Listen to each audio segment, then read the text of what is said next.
শীতকালে কিন্তু মূলো দিয়ে মাছের ঝোল খেতে দারুণ ভালো লাগে। আমার তো ভীষণ ভালো লাগে, আমার মনে হয় আপনাদেরও নিশ্চয়ই ভালো লাগে। সেরকমই একটা মাছের ঝোলের রেসিপি আজ আপনাদের সাথে শেয়ার করছি।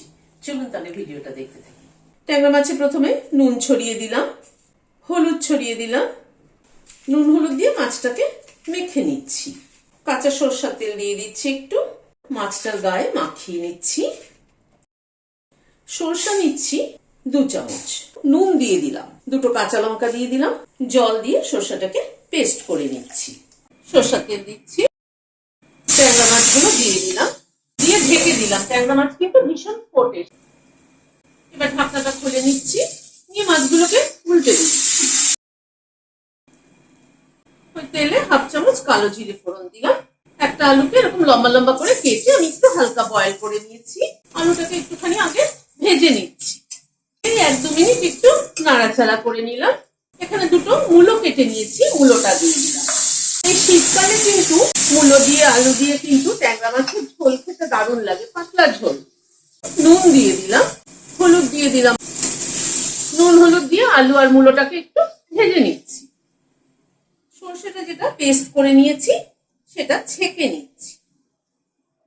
সর্ষেটা ছেঁকে নিলাম এই কারণেই যে সর্ষের খোসাটা কিন্তু অনেক সময় দেখবেন পেটের কিন্তু গন্ডগোল করে, সেই জন্য সর্ষের খোসাটাকে বাদ দিয়ে এরকম সর্ষেটাকে ছেঁকে নিয়ে সর্ষের জলটা দিয়ে যদি করা হয় তাহলে কিন্তু পাতলা ঝোলও হলো, খেতেও কিন্তু ভালো লাগে, ভীষণ ভালো লাগে এইভাবে ছেঁকে নিয়ে করলে, আর ঝোলটাও পাতলা হয়। আলু গুলোটাকে মিনিট 2 সময় ধরে একটু ভেজে নিলাম।